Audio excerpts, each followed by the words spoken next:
ಏನು ಸಿಂಧು ಸುಮ್ಮನೆ ಕೂತ್ಕೊಬಿಟ್ಟೆ? ಮನು ಸುಮ್ಮನೆ ಕೂತ್ಕೊಂಡೆ. ಸೋಫಾಗಳು ನೋಡೋ ನಮ್ಮ ಮನೇಲಿ ಎಷ್ಟು ಚೆನ್ನಾಗಿದ್ದಾವೆ ಕೂತ್ಕೊಳ್ಳೋಕ್ಕೆ. ಎಷ್ಟು ಚೆನ್ನಾಗಿ ಸ್ಟ್ಯಾಂಡರ್ಡ್ ಆಗೈತಲ್ಲ ನಮ್ಮ ಮನೆ. ಅಯ್ಯೋ ನಿಮ್ಮ ಮನೇಲಿ ನೆಲದ ಮೇಲೆ ಕೂತ್ಕೊಳ್ಳೋಕ್ಕೆ ಆಗದೇ ಇಲ್ಲ ನನಗಂತೂ. ಹೋಗ್ಬಿಟ್ರೆ ಎಷ್ಟೊತ್ತಿಗೆ ವಾಪಸ್ ಬರೋಣಪ್ಪ ಅನಿಸುತ್ತೆ. ನೋಡ್ಬಾ ಕೂತ್ಕೊಬಾ, ಇನ್ನೊಂದು ಸ್ವಲ್ಪ ಹೊತ್ತು ಕೂತ್ಕೊಳ್ಳೋಣ ಅನಿಸುತ್ತೆ. ಎಷ್ಟು ಮೆತ್ತಗಿದ್ದಾವೆ, ಚೆನ್ನಾಗಿದ್ದಾವಪ್ಪ ಸೋಫಾ. ನಿಮ್ಮ ಮನೇಲಿ ಎಷ್ಟೊಂದು ಸೋಫಾಗಳಿದಾವ ಅಲ್ವಾ? ಎಷ್ಟೊಂದಿದ್ದಾವೆ ನೋಡು. ಆ ಕಡೆಗೆ ಒಂತಾಗ ಇದ್ದಾವೆ, ಇಲ್ಲೊಂತಾಗ ಇದ್ದಾವೆ. ಇವೆಲ್ಲ ಕಾಸ್ಟ್ಲಿವು. ನಮ್ಮಮ್ಮ ಎಲ್ಲ ತುಂಬ ಕಾಸ್ಟ್ಲಿ ತರೋದು, ಅದಕ್ಕೆ ಚೆನ್ನಾಗಿದ್ದಾವೆ ಸೋಫಾ. ನಮ್ಮ ಮನೆಗೂ ತರ್ಬೋದಾಗಿತ್ತಮ್ಮ. ಹಳೆ ಮನೆ ಏನು ತರಕ್ಕೂ ಅದು ಹಳೇದಂದರೆ ಹಳೇದು. ಅಲ್ಲೇಂತಂದ್ರೂ ಧೂಳು ಎತ್ತು ಹೋಗ್ತವೆ. ಹೊಸ ಮನೆ ಕಟ್ಟಿದ್ರೆ ಅತ್ಲಾಗೆಲ್ಲ ತಗೊಂಬಂದು ಇಟ್ಕೋಬೋದು. ಅಯ್ಯೋ ಅಲ್ಲಿ ನಿಮ್ಮ ಮನೇಲಿ ಒಂದು ಸೋಫಾ ಇಲ್ಲ, ಮಂಚ ಇಲ್ಲ, ಏನೂ ಇಲ್ಲ. ಕೆಳಗೆ ಕೂತ್ಕೊಳ್ಳೋಕ್ಕೆ ಆಗಲ್ಲ ನನಗಂತೂ. ಅದು ಬೇರೆ ಹಳೆ ಮನೆ ಏನು ತೊಗೊಂಡೋಗಿಡೋಕ್ಕೂ ಅಲ್ಲೆಲ್ಲ ಹಳೆ ಮನೆಗೆಲ್ಲ ಇವೆಲ್ಲ ಏನು ಲಕ್ಷಣ ಅಲ್ಲ. ಹೊಸ ಮನೆಗೆ ಅಷ್ಟೇ ಇವೆಲ್ಲ ಸೋಫಾ ಮಂಚ ಸ್ಟ್ಯಾಂಡರ್ಡ್ ಆಗಿರೋವೆಲ್ಲನ ಹೊಸ ಮನೆಗೆ ಅಷ್ಟೇ. ಅದಕ್ಕೆ ಮತ್ತೆ ನಾವೇನು ತಗೊಂಡೇ ಇಲ್ಲ, ನಮ್ಮಮ್ಮನೂ ಏನೂ ತಗೊಂಡಿಲ್ಲ. ನಿಮ್ಮಮ್ಮಯ್ಯ ಏನೇನು ತಗೊಂಡಿಲ್ಲ ಮನೆಗೆ ಸಾಮಾನು. ಅಯ್ಯೋ ಏನೇನು ಇಲ್ಲ ಕಣ್ರಿ. ಆವಕ್ಕ ಸಂಗೀತಕ್ಕ ಆವಕ್ಕ ಇದ್ದಿದ್ದು ತಗೊಂಡಿಲ್ಲ. ಅಯ್ಯೋ ನನ್ನಂತೊಳಗಿದ್ರೆ ಇಷ್ಟೊತ್ತಿ ಮನೆ ತುಂಬ ಸಾಮಾನು ಮಾಡ್ಕೊಬಿಡ್ತಿದ್ದೆ. ಇಡ್ಲಿ ಪಾತ್ರೆ ಕೂಡ ಇಲ್ಲ. ಅದನ್ನ ಹೋಗಿ ಅವರಮ್ಮರ ಮನೆಗೆ ತಂದು ಇಡ್ಲಿ ಮಾಡುತ್ತೆ ಅವಕ್ಕ. ಅಯ್ಯೋ ಒಂದು ದೋಸೆ ಹೆಂಚಿಲ್ಲ, ಒಂದು ತವ ಇಲ್ಲ. ಅಯ್ಯೋ ಅದೇನೋ ಹಳೆ ಕಾಲದಲ್ಲಿ ಮಾಡ್ತಿದ್ರಲ್ಲ ಅದ್ರಲ್ಲಿ ದೋಸೆ ಒಯ್ತಾರೆ, ಒಂದು ತವ ಇಲ್ಲ. ಅವ್ರ ಮನೆಗೆ ಹೋಗಿಸ್ಕೊಬರುತ್ತೆ. ಪಾಪ ಶಾಂತ ಆಂಟಿ ಏನು ಅಂದ್ಕೊಳುತ್ತೋ ಏನೋ. ಹಳೆ ಮನೆ ಅಲ್ಲ, ಅದಕ್ಕೆ ನಮ್ಮಮ್ಮಯ್ಯ ತಾಮೋದಕ್ಕೆ ಇಷ್ಟಪಡಲ್ಲ. ಇಲ್ಲಾಂದ್ರೆ ಹೊಸ ಮನೆ ಆಗಿದ್ರೆ ತಗೊಳ್ಳೋದು. ಬಿಡತ್ಲಾಗ ಹಳೆ ಮನೆಗೆ ಏನಕ್ಕೆ ಅಂತೇಳಿ ಸುಮ್ಮನೆ ಆಗುತ್ತೆ ಅಷ್ಟೇ. ಇದೇನು ಸೋಫಾ ಇದೆಲ್ಲ ಥರದೇನು ದೊಡ್ಡದಲ್ಲ ಕಣೆ, ತರ್ತಾನೆ ನಮ್ಮ ಅಣ್ಣನೂ ಬೇಕಾದರೆ. ಅದೇ ಮನೆ ಬೇಕಲ್ಲ, ಮನೆ ಬೇರೆ ನಾವ್ಯದ್ದಿಲ್ಲ, ಹಳೆ ಮನೆ. ಅಯ್ಯೋ ಆ ಮನೆಗೆ ಯಾರಾದರೂ ನನ್ನ ಫ್ರೆಂಡ್ ಏನಾದರೂ ಬಂದುಬಿಟ್ರೆ ಸಿಂಧು ನೀನು ಇಂಥ ಮನೆಗೆ ಮದುವೆ ಆಗಿದೆಯಾ ಅಂದ್ಬಿಡ್ತಾರೆ. ಅಯ್ಯೋ ನಾವು ಹೆಂಗೋ ಬೇಗ ಕಟ್ಕೊಬಿಡ್ಬೋದು ಹೇಳ್ರಿ. ಅತ್ಲಾಗೆ ಬೇಗ ನಮ್ಮ ಅಪ್ಪನಿಗೆ ಹೇಳಿದ್ರೆ ಕಟ್ಟಿಸ್ಕೊಡುತ್ತೆ. ಅಪ್ಪ ನಮ್ಗೊಂದು ಮನೆ ಮಾಡಿಕೊಡಪ್ಪ ಅಂತ ಹೇಳಿದ್ರೆ ಮಾಡಿಕೊಡುತ್ತೆ. ಹಂಗಂತ ಹೇಳ್ತಿತ್ತು ಮಾವ ಬೆಳಿಗ್ಗೆ. ನನ್ನ ಹತ್ರ ಮನೆ ಮಾಡ್ಕೊಳಪ್ಪ, ನೀನೊಂದಿಷ್ಟು ಮಾಡಿಕೊಡ್ತೀನಿ, ಸಿಂಧು ನೀನು ಇರಿರಂತೆ ಅಂತ ಹೇಳ್ತಿತ್ತು ಮಾಮ. ಸರಿ ಆಯ್ತು ಕಣ್ಮಮ್ಮ ಅಂತ ಹೇಳ್ದೆ. ಏನು ಸಿಂಧು ಏನೋ ಮಾಮ ಅಂತ ಹೇಳ್ತಾ ಇದ್ದಾನೆ ಮನು. ಅಪ್ಪಾಜಿ ಹೇಳ್ತಂತೆ ಮನೆ ಮಾಡ್ಕೊಡ್ತೀನಿ ಅಂತ ಹೇಳಿ. ಅದಕ್ಕೆ ಅತ್ಲಾಗೆ ನಮ್ಗೊಂದು ಸ್ವಲ್ಪ ಮನೆ ಮಾಡ್ಕೊಂಡ್ರೆ ಸಾಕಣಮ್ಮ. ಅದು ಹಳೇ ಮನೆ ಅಲ್ಲ, ಅದಕ್ಕೆ ಹಿಂಗೊಂದು ಸ್ವಲ್ಪ ಮನೆಗೆ ಕಟ್ಕೊಂಡ್ರೆ ಅಷ್ಟೇ ಸಾಕು. ಅತ್ಲಾಗೆ ಇವಾಗ ಮನೆದೇ ಸಮಸ್ಯೆ ಆಗಿರೋದು. ಎಲ್ಲಾದರೂ ಜಾಗ ನೋಡ್ಬಿಟ್ಟು ಕೊಟ್ಕೋಬೇಕು. ನಿಮ್ಮ ಅಪ್ಪಾಜಿ ಹಂಗೆ ಹೇಳ್ತಿತ್ತು, ನಾನು ಕಟ್ಟಿಸ್ಕೊಡ್ತೀನಿ ಅವರಿಗೆ, ಪಾಪ ಮನೆ ಇಲ್ಲ ಅಂತ ಹೇಳ್ತಿತ್ತು ಮನು. ಅದು ಯಾರ ಹೆಸರಿಗೈತೆ ಇವಾಗ ನಿಮ್ಮದು ಅದು ಜಾಗ, ನಿಮ್ಮ ಮನೆ ನೀವಿರೋದು? ಅದು ಇವಾಗ ಅಮ್ಮನ ಹೆಸ್ರಿಗೆ ಇರಬೇಕು ಅನಿಸುತ್ತೆ. ಇವಾಗ ಅದೇ ಅವರು ಮನೆ ಅಲ್ಲೇ ಕಟ್ಟಬೇಕು ಅಂತ ಇದ್ದಾರೆ. ನಮ್ಮ ಅತ್ತೆನೂ ನಮ್ಮ ಅಣ್ಣ ಪ್ಲಾನ್ ಮಾಡಿದ್ದಾರೆ. ಅದೇ ಅವರು ಇಲ್ಲಾಂದರೆ ಎಲ್ಲಾದ್ರೂ ಬೇರೆ ಕಡೆ ಜಾಗ ನೋಡಿಬಿಟ್ಟಾದರೂ ಕಟ್ಕೋಬೇಕು ಅಂತ ಹೇಳಿ ನೋಡ್ತಾ ಇದ್ದಾರೆ. ಜಾಗಗಳೇ ಎಲ್ಲೂ ಅಡ್ಜಸ್ಟ್ ಆಗ್ತಾ ಇಲ್ಲ, ಯಾರೂ ಸೈಟ್ ಕೊಡ್ತಾ ಇಲ್ಲ. ಅದಕ್ಕೇನೆ ನೋಡ್ತಾ ಇದ್ದಾರೆ ಅವ್ರು ಇನ್ನೂ. ಇಲ್ಲ ನೋಡು, ನಿಮ್ಮ ಮಾವ ಎಲ್ಲನ ಕಟ್ಟಿಸ್ಕೊಡ್ತಾರೆ. ಇವಾಗ ಅವ್ರಿಗೂ ತುಂಬ ಯಾಕೆ ರಿಸ್ಕು ಪಾಪ. ಅವನಿಗೂ ಏನೋ ಈರುಳ್ಳಿ ಬೆಳ್ಳುಳ್ಳಿ ಅವನು ಅದು ಚಿಕ್ಕ ಚಿಕ್ಕ ವ್ಯಾಪಾರ ಮಾಡೋದಕ್ಕೆ ಹೋಗ್ತಾನೆ. ಆಗೋದಿಲ್ಲ, ಅಷ್ಟೊಂದು ಮನೆಗಿನೇ ಕಟ್ಕೊಳಕ್ಕೆ ಆಗಲ್ಲ. ಅದಕ್ಕೇ ನಾವು ಕಟ್ಟಿಸ್ಕೊಡ್ತೀವಿ. ನಿಮ್ಮ ಅಣ್ಣನಿಗೆ ಹೇಳು, ನಿಮ್ಮ ಮಾವನ ಕಟ್ಟಿಸ್ಕೊಡ್ಬೇಕು ಅಂತ ಐತೆ. ಬೇಕಾದರೆ ನಾವು ಒಂದು ಅಫ್ಟೇರ್ ಬೇಕಾದರೆ ಕಟ್ಟಿಸ್ಕೊಡ್ತೀವಿ ನಿಮಗೆ, ಇನ್ನೊಂದು ಅಫ್ಟೇರ್ ಅವ್ರು ಬೇಕಾದರೆ ಕಟ್ಟಿಸ್ಕೊಂಡು ಹೇಳಿ. ಸದ್ಯಕ್ಕೆ ನೀವು ಕಟ್ಟಿಸ್ಕೊಂಡು ಕೆಳಗಡೆ ಇರ್ರಿ, ಅವ್ರಿಗೆ ಬೇಕಂದ್ರೆ ಮೇಲ್ಗಡೆ ಕಟ್ಟಿಸ್ಕೊಂತಾರೆ. ಇನ್ನು ದುಡ್ಡು ಕಟ್ಟಬೇಕಂದ್ರೆ ಭಾಳ ದಿನ ಬೇಕತ್ತೆ. ಅಂದರೆ ಆಗೋದಿಲ್ಲ ಅಷ್ಟು ಸುಲಭವಾಗಿ.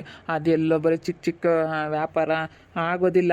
ಅದೇ ಹೇಳ್ಬೇಕು ಮನೆಗೆ, ನಾವೇ ಕಟ್ಟಿಸ್ಕೊಳ್ತೀವಿ, ನಾವೇ ಕಟ್ಟಿಸ್ಕೊತೀವಿ, ನಮ್ಮ ಮಾವರು ಕಟ್ಟಿಸ್ಕೊಡ್ತಾರೆ ಅಂತ ಹೇಳ್ತೀನಿ. ಇದನ್ನೇ ಕಿತ್ತು ಕಟ್ಟೋಣ ಅಂತ ಹೇಳ್ತೀನಿ ಅತ್ತೆ. ಹೇಳು, ಇವಾಗ ಮನೆ ಇರೋದ ಅದನ್ನು ಸಿಂಧು ಹೆಸ್ರಿಗೆ ಮಾಡಿಸ್ರಿ. ಇವಾಗ ಜಾಗನ ಅದು ಮನೆ ಐತಲ್ಲ ನಿಮ್ದು ಹಳೆ ಮನೆ, ಅದನ್ನು ಕಿತ್ತರೆ ಭಾಳ ಜಾಗ ಆಗುತ್ತೆ, ದೊಡ್ಡ ಸೈಟ್ ಆಗುತ್ತೆ. ಮನೆ ಕಟ್ಟಿದ್ರೆ ಅದು ರೋಡ್ ಸೈಡ್ ಬೇರೆ ಐತೆ, ತುಂಬ ಚೆನ್ನಾಗಿ ಕಾಣಿಸುತ್ತೆ. ಅದನ್ನು ಇವಾಗ ಸಿಂಧು ಹೆಸ್ರಿಗೆ ಮಾಡಿಸ್ರಿ. ಸಿಂಧು ಹೆಸ್ರಿಗೆ ಮಾಡಿಸಿದ್ರೆ ನಾವು ಕಟ್ಟಿಸ್ಕೊಡ್ತೀವಿ. ಬೇಕಾದ್ರೆ ಅವರು ಮೇಲ್ಗಡೆ ಕಟ್ಕೊಂತಾರೆ ಬೇಕಾದರೆ ಅಷ್ಟೇ. ಅದ್ರ ಮೇಲೆ ಇನ್ನೇನು ಅವ್ರು ಬೇಸ್ಮೆಂಟ್ ಹಾಕೋದು ಉಳಿತೈತೆ. ಇನ್ನೂ ಅವ್ರಿಗೆ ಎಷ್ಟು ಅನುಕೂಲ ಆಗುತ್ತೆ ಇವಾಗ ನಾವು ಮನೆ ಮಾಡ್ಕೊಡೋದ್ರಿಂದನ. ಅಪ್ಪಾಜಿ ಅದೇ ಹೇಳಿದ್ದಮ್ಮ ಬೆಳಗ್ಗೆ, ಕಟ್ಟಿಸ್ಕೊಡ್ತೀನಿ ಜಾಗನೇ ಸಿಗ್ತಾ ಇಲ್ಲ ಎಲ್ಲೂ ಅಂತೂ. ಅದಕ್ಕೆ ಜಾಗ ನೋಡಬೇಕು, ಅದನ್ನೇ ಅಲ್ಲೇ ಮಾಡಿಸ್ಕೊಂಡ್ರೆ ಆಯ್ತು ಅಷ್ಟೇ. ಸುಮ್ಮನೆ ಅಲ್ಲೇ ಕಟ್ಕೊಂಡ್ರೆ ಆಯಿತು. ಅದೇ ಹೆಂಗೂ ನಾವು ಕಟ್ಟಿಸ್ಕೊಡ್ತೀವಲ್ಲ, ನಿಮ್ಮ ಹೆಸ್ರಿಗೆ ಮಾಡಿಸ್ಕೊಳ್ಳಿ ನೀವು. ನಿಮ್ಮ ಅಮ್ಮನ ಹತ್ರ ಮಾತಾಡು ಮನು ನೀನು. ಅಮ್ಮ ಇದು ಜಾಗ ಐತಲ್ಲ ಅದನ್ನು ಸಿಂಧು ಹೆಸ್ರಿಗೆ ಮಾಡಿಸ್ಬಿಡು, ಅವ್ರ ಮಾಡಿಸ್ಕೊಡ್ತಾರೆ ಅಂತಾರೆ. ಅವ್ರು ಹೆಂಗೋ ಮನೆ ಆಗುತ್ತೆ ಅಂತ ಹೇಳಿ ಮಾಡಿಸ್ತಾರೆ. ಯಾಕಂದರೆ ನಾವು ಕಟ್ಟಿಸ್ಕೊಡೋದ್ರಿಂದ ನಿಮ್ಮ ಹೆಸ್ರಿಗಿದ್ರೆ ನಿಮಗೊಂದು ಏನೋ ಮುಂದೆ ಏನಾದರೂ ಒಂದು ಪ್ರಾಬ್ಲಮ್ ಆದಾಗ ನಮ್ಮ ಹೆಸ್ರಿಗೆ ಐತೆ ಅಂತ ಹೇಳ್ಬೋದು ನೀವು. ಅದಕ್ಕೋಸ್ಕರ ಇವಾಗ ಮನೆ ಮಾಡಿಕೊಡ್ತಾ ಇದೀವಲ್ಲ, ಮನೆ ಮಾಡ್ಕೊಡ್ತೀವಿ ಅಂತಂದರೆ ಅವ್ರೇನು ಒಪ್ಕೊಂತಾರೆ. ಇವಾಗ ಅವ್ರಿಗೆ ಮನೆ ಮಾಡ್ಕೊಳಕ್ಕೆ ಆಗ್ತಿಲ್ವಲ್ಲ, ತುಂಬ ಕಷ್ಟ ಮನು ಇವಾಗ ಮನೆ ಮಾಡಬೇಕಂದ್ರೆ. ಅದಕ್ಕೋಸ್ಕರ ಸರಿ ಆಯ್ತತ್ತೆ, ಮಾತಾಡ್ತೀನಿ ಅಪ್ಪ ಅಮ್ಮನ ಕುಂಡ್ರಿಸ್ಕೊಂಡು ಮಾತಾಡ್ತೀನಿ. ನಮ್ಮ ಅಣ್ಣ ಏನು ನಮ್ಮ ಅದಕ್ಕೆ ಬೇಜಾರಾಗಿದ್ದಾರೆ, ಕಂಪ್ಯೂಟರ್ ಸೆಂಟ್ರ್ ಮಾಡಲ್ಲ ಅಂತ ಬೀಗ ಕೊಟ್ಟು ಬಂದಲ್ಲ, ಅದಕ್ಕೆ ಬೇಜಾರಾಗಿದ್ದಾರೆ. ಅಯ್ಯೋ ಅದೆಲ್ಲ ಏನು ಹೇಳು, ಚಿಕ್ಕ ಪುಟ್ಟ ಬಿಸ್ನೆಸ್ ಮಾಡಿದ್ರೆ ಕಟ್ಟೋದಕ್ಕಾಗಲ್ಲ. 2-3 ಸಾವಿರ ದುಡ್ದು ಎಲ್ಲಿ ಏನು ಮಾಡ್ತೀಯ, ಏನು ಮಾಡೋದಕ್ಕೂ ಆಗೋದಿಲ್ಲ. ಅದೇ ಕಣಮ್ಮ ನಾನು ಹೇಳಿದ್ದು, ಅದೆಲ್ಲ ಸಣ್ಣ ಸಣ್ಣ ಬಿಸ್ನೆಸ್ಸು ಅದೆಲ್ಲ ಮಾಡೋದಕ್ಕಾಗಲ್ಲ. ಸುಮ್ಮನೆ ನೀನು ಅಪ್ಪ ಏನಾದರೂ ಮಾಡಿಕೊಡುತ್ತೆ ಅಂತ ಹೇಳಿದೆ. ಅದಕ್ಕೆ ಅಪ್ಪಾಜಿ ಫಸ್ಟು ಮನೆ ಕಟ್ಕೊಳ್ರಿ ಅಂತ ಹೇಳೈತಿ. ಅದಕ್ಕೆ ಮನೆ ಕಟ್ಕೋಬೇಕು, ಮುಂಚೆ ಮನೆ ಕಟ್ಟಿ ಆಮೇಲೆ ಏನಾದರೂ ಬಿಸ್ನೆಸ್ ಮಾಡ್ತಾರೆ ಇವರು. ಸರಿ ಆಯಿತು, ಹೋಗಿ ಮಾತಾಡಪ್ಪ ನಿಮ್ಮಪ್ಪ ನಿಮ್ಮಮ್ಮ ಇಂತಾಗ ಮಾತಾಡಿ ಜಾಗನದನ್ನ ಸಿಂಧೆ ಹೆಸ್ರಿಗೆ ಮಾಡಿಸ್ರಿ. ಮನೆ ಕಟ್ಟಿಸ್ಕೊಡೋ ಜವಾಬ್ದಾರಿ ನಮ್ಮದು. ಮೋಲ್ಡ್ ಹಾಕ್ಸಿ ಈಗ ಕಾಲಕ್ಕೆ ತಕ್ಷಣಂಗೆ ಮಾಡಿಕೊಡ್ತೀವಿ. ಒಂದು 20-25 ಲಕ್ಷ ಆದರೂ ಪರವಾಗಿಲ್ಲ, ಜಾಸ್ತಿನೇ ಆದರೂ ಪರವಾಗಿಲ್ಲ, ಅವೆಲ್ಲ ಸ್ಟ್ಯಾಂಡರ್ಡಾಗಿ ಮಾಡಿಸ್ಕೊಡ್ತೀನಿ. ಸರಿ ಆಯ್ತತ್ತೆ, ಮಾತಾಡ್ತೀವಿ. ಮನೆ ಕಟ್ಕೊಡ್ತೀವಿ ಅಂದರೆ ನಮ್ಮಪ್ಪ ನಮ್ಮಮ್ಮ ಏನು ಅನ್ನಲ್ಲ, ಮಾಡಿಕೊಡ್ತಾರೆ.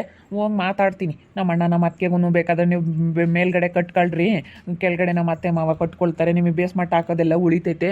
ಮೇಲ್ಗಡೆನೂ ಅದೇ ಟೈಪ್ ಕಟ್ಟಿದ್ರೆ ಆಯಿತು. ಸುಮ್ಮನೆ ನಿಮ್ಗೆ ಹೆಂಗೋ ಒಂದು 3 ಲಕ್ಷ, ಇವಾಗ ಬೇಸ್ಮೆಂಟ್ ಮಾಡ್ಬೇಕಂದ್ರೆ ಹೆಂಗಲ್ಲ ಅಂದ್ರೆ ಒಂದು 3 ಲಕ್ಷ ಬೇಕು ದೊಡ್ಡದಂಗೆ ಮಾಡ್ತೀವಿ ಅಂದರೆ. ಹಾಂ, ಇವಾಗೆಲ್ಲ ಪಿಲ್ಲರ್ ಹಾಕಬೇಕು, ಎಲ್ಲ ಪಿಲ್ಲರ್ಗಳು ಎಲ್ಲ ಹಾಕ್ಬೇಕಲ್ಲ. ತುಂಬ ಕಾಸ್ಟ್ಲಿ ಇವಾಗೆಲ್ಲ ಮನೆ ಕಟ್ಟೋದಕ್ಕೆ. ಕಬ್ಬಣ ಎಲ್ಲ ರೇಟು, ಅದಕ್ಕೆ ತುಂಬ ಕಷ್ಟ ಆಗುತ್ತೆ. ಸುಮ್ಮನೆ ಇವಾಗ ಮೇಲ್ಗಡೆ ಕಟ್ಟಿದ್ರೆ ಒಂದು 3 ಲಕ್ಷ ದುಡ್ಡು ಉಳಿತವೆ. ಅದಾದರೂ ಸ್ಟ್ಯಾಂಡರ್ಡಾಗಾದರೂ ಕಟ್ಕೋಬೋದು. ಸ್ಟ್ಯಾಂಡರ್ಡಾಗೆಲ್ಲನ ಕಬೋರ್ಡು ಈ ಕಾಲಕ್ಕೆ ತಕ್ಕನಂಗೆ ಎಲ್ಲ ಮಾಡ್ಕೊಬಿಡ್ಬೋದು. ಹೆಂಗೆ 3 ಲಕ್ಷ ದುಡ್ಡು ಉಳಿತಾವಲ್ಲ, ಅದೇ ದುಡ್ಡಿಗೆ ಎಲ್ಲ ಮನೆ ಡೆಕೋರೇಷನ್ ಚೆನ್ನಾಗಿ ಮಾಡ್ಕೋಬೋದು. ಮಾಡ್ಕೊಳ್ರಿ, ಮಾತಾಡ್ಕೊಂಡು ನೀನು ನಿಮ್ಮ ಅಣ್ಣ ಅನುಸರಿಸ್ಕೊಂಡು ಒಟ್ನಲ್ಲಿ ಸಿಂಧೆ ಹೆಸ್ರಿಗೆ ಮಾಡಿಸ್ರಿ. ಜಾಗನ ಸಿಂಧೆ ಹೆಸ್ರಿಗೆ ಮಾಡಿಸ್ಬಿಟ್ರೆ ಮನೆ ನಾವು ಯಾವ್ದು ಅವಳ ಹೆಸ್ರಿಗೆಲ್ಲ ನಾವು ದುಡ್ಡು ಮಾಡಿದ್ದೀವಲ್ಲ ಅದೆಲ್ಲ ಮನೆಗೆ ಹಾಕ್ಕೊಡ್ತೀವಿ. ಎಷ್ಟಾರ ಆಗಲಿ ಹೇಳು. ಬೇಕಾದರೆ ನಿಮ್ಮ ಅಣ್ಣವ್ರಿಗೂ ಹೇಳ್ರಿ, ಮೇಲೆ ಒಂದಿಷ್ಟು ಹತ್ಲಾಗ ನಾವೇ ಒಂದಿಷ್ಟು ದುಡ್ಡು ಕೊಡ್ತೀವಿ, ಮಾಡ್ಕೊಂಬ್ಲೇಳು. ಒಂದು ಬೇಕಾದರೆ ನಾವೊಂದು ಮೇಕೆ ಕಟ್ಟಿಸ್ಕೊಡ್ತೀವಿ. ಅದರೊಳಗಡೆ ಏನಾದ್ರೂ ಟೈಲ್ಸ್ ಹಾಕೋದು, ಪೇಂಟಿಂದು ಅದೆಲ್ಲ ಇರುತ್ತಲ್ಲ, ಅದನ್ನು ಬೇಕಂದ್ರೆ ಅವ್ರು ಮಾಡ್ಕೊಳಕ್ಕೆ ಹೇಳು ಅವ್ರಿಗೆ. ಅಷ್ಟೇ. ನಾವು ಬೇಕಾದರೆ ಕಟ್ಟಿಸ್ಕೊಡ್ತೀವಿ. ನೀನು ಅದು ಇಷ್ಟ ಆಗುತ್ತಲ್ವೇ. ಎಲ್ಲ ಕಟ್ಟಿಸಿ ಗೋಡೆ ಎಲ್ಲ ಎತ್ತರಿಸಿ ಮೋಲ್ಡ್ ಹಾಕ್ಸಿ ಎಲ್ಲ ಗಿಲವ್ ಮಾಡಿ ಎಲ್ಲ ಕೊಡ್ತೀವಿ. ಬೇಕಾದರೆ ಅವರು ಟೈಲ್ಸು ಪೇಂಟು ಇಂಥ ಮಾಡ್ಕೊಂಡ್ರೆ ಆಯಿತು. ಅಷ್ಟೇನೆ. ಇವಾಗಿರೋ ದುಡ್ಡನ್ನ ಅಷ್ಟು ಮಾಡ್ಕೊಳಕ್ಕಾಗಲ್ಲ ಅವರಿಗೆ. ಮಾಡ್ಕೊಂತಾರೆ ಬಿಡಿ, ಅದಕ್ಕೆ ಅಷ್ಟು ಮಾಡ್ಕೊಳಕ್ಕಾಗಲ್ವ. ನೀವು ಕಟ್ಟಿಸ್ಕೊಡ್ತೀವಿ ಅಂದರೆ ಯಾರು ಬೇಡ ಅಂತಾರೆ, ಹೆಂಗೋ ಮಾಡಿಕೊಟ್ರೆ ಸಾಕು ಅಂತಾರೆ. ಇವಾಗ ಹೆಂಗೂ ಅತ್ಲಾಗೆ ನೀವು ಕಟ್ಕೊಡ್ತೀರಾ ಅಂತ. ಇವಾಗ ಅವ್ರ ಹತ್ರ ಅಮ್ಮಮ್ಮ ಅಂದರೆ 1 ಲಕ್ಷ 2 ಲಕ್ಷ ಇರ್ಬೋದು ಅಷ್ಟೇ. ಅವ್ರು ಇವಾಗ ಎಷ್ಟು ದುಡಿದ್ರೂ ಆಗೋದಿಲ್ಲ ಅಷ್ಟು ಮನೆ ಕಟ್ಟೋದಕ್ಕೆ. ಅದೇ ಮಾತಾಡ್ತೀನಿ, ಹೋಗಿ ಏನಂತ ನೋಡೋಣ. ಹಾಲು ಕಾಸು ಕೊಡ ನಮ್ಮ ಬಾದಾಮಿ ಹಾಲು ಕೊಡ್ಲಾ? ಅಮ್ಮ 1 ಲೋಟ ಬಾದಾಮಿ ಹಾಲು ತಗೊಂಡು ಬರಮ್ಮ. ತಡಿ ತೊಗೊಂಬರ್ತೀನಿ. ನೋಡಿ ನಿಮ್ಮ ಅಮ್ಮ ನಿಮ್ಮಪ್ಪ ನಮಗೆ ಎಷ್ಟು ಚೆನ್ನಾಗಿ ಹೇಳ್ತಾರಲ್ವ ಸಿಂಧು, ನೋಡಿ ಮನೆ ಕಟ್ಟಿಸ್ಕೊಡ್ತೀವಿ ಅಂತಾರೆ.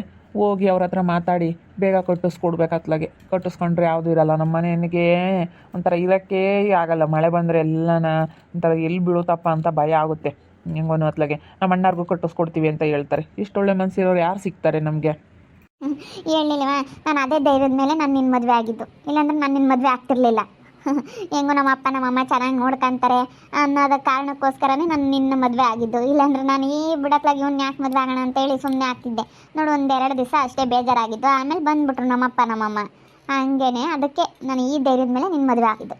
ನೀನು ಯಾವ ಧೈರ್ಯದ ಮೇಲೆ ಮದುವೆ ಆಗ್ತೀಯಾ, ನೀವು ನೋಡಿದ್ರೆ ಸಾವುಕಾರರು ಅಂತ ಹೇಳ್ತಿದ್ದಲ್ಲ, ಅದಕ್ಕೆ ಮತ್ತೆ ಈ ಧೈರ್ಯದ ಮೇಲೆ ನಾನು ನಿನ್ನ ಮದುವೆ ಆಗಿದ್ದು. ನಮ್ಮಪ್ಪ ನಮ್ಮಮ್ಮ ನೋಡ್ಕೊಂತಾರೆ, ಅವರೇ ನಮ್ಮನ್ನು ಕೈ ಹಿಡಿತಾರೆ ಅನ್ನೋದಕ್ಕೋಸ್ಕರ ನಾನು ನಿನ್ನ ಮದುವೆ ಆಗಿದ್ದು. ನಮ್ಮ ಅತ್ತೇನು ನಮ್ಮ ಮಾವ ತುಂಬ ಒಳ್ಳೆಯವರು. ಇವಾಗ ಸಿಂಧು ಹೆಸರಿಗೆ ದುಡ್ಡು ಬೇರೆ ಬೇಜಾನ್ ಐತೆ. ಅದಕ್ಕೆ ಅವಳು ದುಡ್ಡೆಲ್ಲನ ನೀವು ಮನೆ ಕಟ್ಕೊಳ್ರಿ ಅಂತೇಳಿ ನಮ್ಮ ಅಣ್ಣಾರ್ಗೂ ಎಲ್ಲ ಕಟ್ಟಿಸ್ಕೊಡ್ತಾರೆ. ಟೈಲ್ಸು ಪೇಂಟು ಇಂಥವೆಲ್ಲನ ಅವ್ರು ಮಾಡ್ಕೊಳಕ್ಕೆ ಹೇಳ್ರಿ ಅಂತ ಹೇಳ್ತಾ ಇದ್ದಾರೆ. ಗೋಡೆ ಎಲ್ಲ ಎತ್ತರಿಸಿ ಸಿಮೆಂಟ್ ಎಲ್ಲ ಮಾಡಿ ಮೋಲ್ಡ್ ಎಲ್ಲ ಹಾಕ್ಕೊಡ್ತೀವಿ ಅಂತ ಹೇಳ್ತಾ ಇದ್ದಾರೆ. ಇನ್ನು ಮಿಕ್ಕಿದ ಕೆಲಸ ನಮ್ಮ ಅಣ್ಣಾರು ಮಾಡ್ಕೋಬೋದು. ಇವಾಗ ಅವ್ರ ಹತ್ರ ಒಂದು 3 ಲಕ್ಷ ದುಡ್ಡು ಐತೆ, 2-3 ಲಕ್ಷ ಅದ್ರಲ್ಲಿ ಮಾಡ್ಕೋಬೋದು. ಇವಾಗ ಸುಮ್ಮನೆ ಅವ್ರು ಬೇಸ್ಮೆಂಟ್ ಹಾಕೋದು ಎಷ್ಟೊಂದು ದುಡ್ಡು ಉಳಿತೈತೆ. ಇವರು ನಮ್ಮ ಅತ್ತೆ ಮಾವ ತುಂಬ ಒಳ್ಳೆಯವರು. ನೋಡಿರಿ, ನಮ್ಮ ಕೈಲಿ ಆಗಲ್ಲ ಮನೆ ಕಟ್ಕೊಳಕ್ಕೆ. ಇವಾಗ ತುಂಬ ಕಷ್ಟ ಜೀವನ. ಹೆಂಗೋನು ಈ ಧೈರ್ಯದ ಮೇಲೆ ಪಾಪ ಸಿಂಧು ನನ್ನ ಮದುವೆ ಆಗಿದ್ದು, ನಮ್ಮ ಅಪ್ಪ ನಮ್ಮಮ್ಮ ನೋಡ್ಕೊಳ್ತಾರೆ ಅಂತ ಹೇಳಿ. ನೋಡ್ತಾ ಇರಿ, ಏನಾಗ್ಬೋದು ಅಂತ ಮುಂದಿನ ಭಾಗದಲ್ಲಿ ನೋಡ್ತಾ ಇರ್ರಿ. ಹಾಗೆ ವಿಡಿಯೋ ಬಗ್ಗೆ ನಿಮ್ಮ ಅಭಿಪ್ರಾಯನ ಕಮೆಂಟ್ ಮಾಡಿ ತಿಳಿಸಿ. ಹಾಗೆ ವಿಡಿಯೋ ಇಷ್ಟ ಆಗಿದ್ದರೆ ಲೈಕ್ ಮಾಡಿರಿ. ಇನ್ನೂ ನಮ್ಮ ಚಾನಲ್ನ ಯಾರು ಸಬ್ಸ್ಕ್ರೈಬ್ ಮಾಡ್ಕೊಂಡಿಲ್ಲ, ಈ ಕೂಡಲೇ ಸಬ್ಸ್ಕ್ರೈಬ್ ಮಾಡ್ಕೊಳ್ರಿ. ಹಾಗೆ ನಿಮ್ಮ ಸ್ನೇಹಿತರಿಗೆ ಎಲ್ರಿಗೂ ವಾಟ್ಸಪ್ ಫೇಸ್ಬುಕ್ ಮುಖಾಂತರ ವಿಡಿಯೋನ ಶೇರ್ ಮಾಡಿ. ಓಕೆ ವೀಕ್ಷಕರೇ, ಧನ್ಯವಾದಗಳು.